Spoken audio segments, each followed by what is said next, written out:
Nah, untuk video pada kali ini, kita akan membahas tentang ciri-ciri seseorang itu terkena sihir jiwa. Saudara, sihir jiwa ini sangat-sangat berbahaya. Kerana bangsa jin itu, ianya tidak merasuk ke dalam tubuh manusia.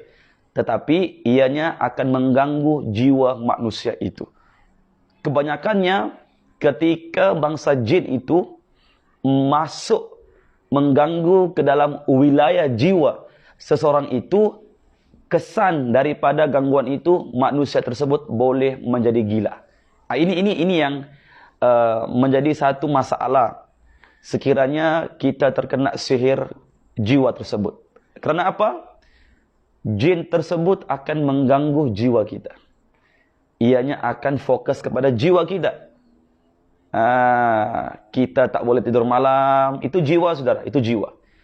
Kita teringat seseorang tiba-tiba, itu jiwa, saudara. Kita tiba-tiba sedih dan menangis, itu jiwa, saudara. Jadi gangguan sihir pada jiwa itu sangat-sangat mengerikan. Kerana apa? Ianya melibatkan jiwa kita, saudara. Jiwa ini sungguh berharga. Ianya sangat mahal dan tidak boleh dibeli, saudara. Ketika seseorang itu jiwanya mantap, jiwanya bahagia, jiwanya sejahtera, pasti tubuhnya, jasadnya juga turut bahagia. Di sebaliknya, ketika jiwa seseorang itu jatuh, jiwa seseorang itu sedih, jiwa seseorang itu merana, pasti jasadnya, tubuhnya juga ikut merana. Jadi, pembahasan kita adalah tentang sihir yang melibatkan jiwa.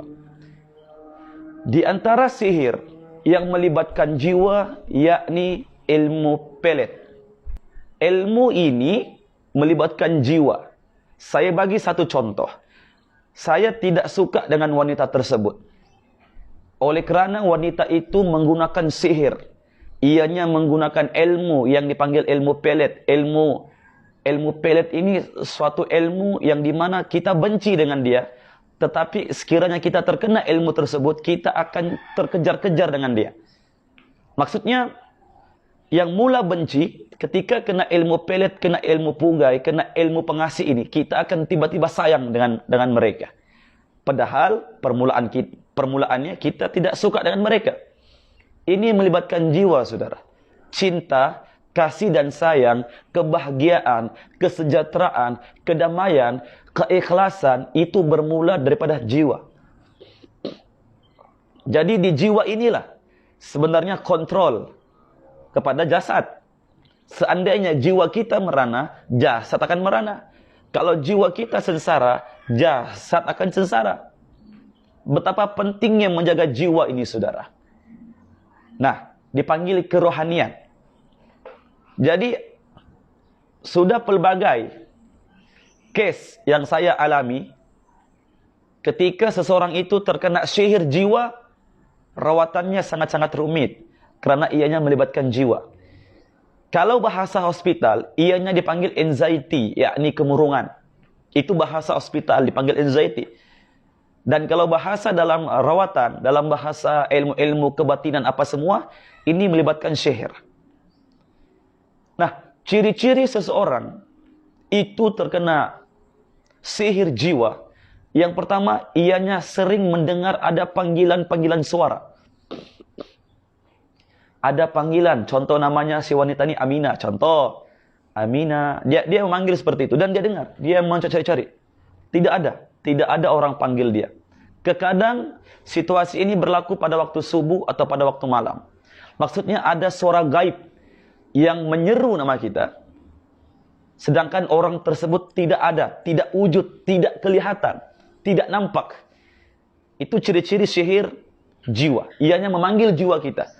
Ianya mau rampas kita punya semangat itu. Dan sihir ini wujud, saudara. Ianya wujud. Ciri-ciri sihir jiwa yang kedua, kita tidak suka dengan seseorang itu. Ketika kita terkena sihir jiwa ini, otomatis kita akan suka dengan dia. Kita akan terkejar-kejar dengan dia. Kita akan terhege-hege kejar dengan dia. Bermaksud, kita sudah terkena sihir jiwa. Yang mula-mula tidak suka, Ketika kena sihir jiwa ini, kita akan otomatis akan mengejar dengan si wanita, dengan si lelaki tersebut. Kita lost control. Sebab kita sudah dikendalikan oleh bangsa jin tersebut untuk suka kepada mereka. Sedangkan fitrah kita, diri kita tidak menyukai mereka. Kan? Yang ketiga, ciri-ciri seseorang itu terkena sihir jiwa, ianya sering bermimpi didatangi oleh wanita ataupun oleh lelaki. Kalau ia seorang wanita, ia akan kerap bermimpi didatangi oleh lelaki. Kalau dia seorang lelaki, ianya akan kerap bermimpi didatangi oleh wanita. Bermaksud, ianya sudah terkena sihir jiwa. Yang keempat, seseorang yang terkena sihir jiwa ini, degupan jantungnya tidak stabil. Degupan jantungnya sering kencang, dub-dub-dub, kencang. Perasaan tidak enak. Emosi tidak stabil. Kuat marah. Menunjukkan kita sudah terkena sihir jiwa. Yang kelima, seseorang itu terkena sihir jiwa, sering menyendiri. Sering menyendiri, tidak ingin berkumpul dengan orang. Nampak orang ramai, dia resah, dia lemas, dia gelisah. Nah, bermaksud, ianya sudah terkena sihir jiwa. Yang seterusnya, seseorang itu terkena, ciri-ciri seseorang itu terkena sihir jiwa, yakni sering sedih. Dia sering sedih. Sedih. Dia pun tidak tahu kenapa dia sedih. Tiba-tiba sedih. Bermaksud, orang ini sudah terkena sihir jiwa. Yang seterusnya, orang yang terkena sihir jiwa tersebut, ya, mengingat seseorang. Dia sering ingat seseorang itu. Sedangkan seseorang itu sudah meninggalkan dia. Ya, meninggalkan dia, saudara, bukan meninggal dunia. Meninggalkan dia. Maksudnya hubungan sudah tidak ada, sudah berlalu 2, 3, 4 tahun yang lalu. Tapi ingatannya masih ingat dengan dia lagi. Ingat dengan si Anu, ingat sama si orang tersebut. Seseorang yang terkena sihir jiwa ini, ya, tidak boleh tidur malam. Ianya gelisah. Gelisah. Jadi itu diantara seseorang itu terkena sihir jiwa tersebut. Dan sihir ini, dia tidak akan ganggu kita punya jasad. Jasad kita, ianya tidak akan ganggu. Dia akan ganggu jiwa kita. Makanya saya sebutkan tadi di awal video ini, sihir jiwa ini sangat-sangat berbahaya. Karena ia melibatkan satu harta yang berharga, yakni jiwa. Kalau jiwa ini dia dapat kuasai, saudara, bangsa jin ahli sihir itu dapat kuasai jiwa kita ini, kita akan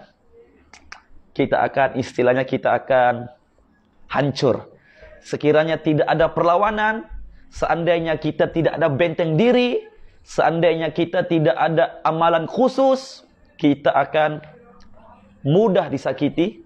Bangsa jin tersebut mudah untuk masuk ke dalam wilayah jiwa kita, akhirnya merosakkan jiwa kita, akhirnya merosakkan jasad kita. Ketika jiwa rosak, pasti jasad akan rosak. Ketika jiwa merana, pasti jasad akan merana. Karena apa? Jiwa itu mengontrol jasad kita. Ketika kita dilanda masalah, itu jiwa akan bermain. Bagaimana untuk menyelesaikan masalah? Berpikir. Sebagai contoh, seseorang yang putus cinta, ianya tidak akan makan, tidak akan mandi. Yang jadi mangsa jasadnya akan kelaparan. Tidak makan, jasadnya tidak akan mandi. Sebab berpikir, saudara. Akhirnya perkara ini akan berlanjutan. Jadi nasihat saya, sekiranya kita mengalami ciri-ciri yang saya sebutkan tadi, carilah perawat-perawat, tukang ubat yang berdekatan untuk membuka, untuk membatalkan sihir tersebut. Karena efeknya, kesannya, kalau tidak dirawat, boleh menjadi gila.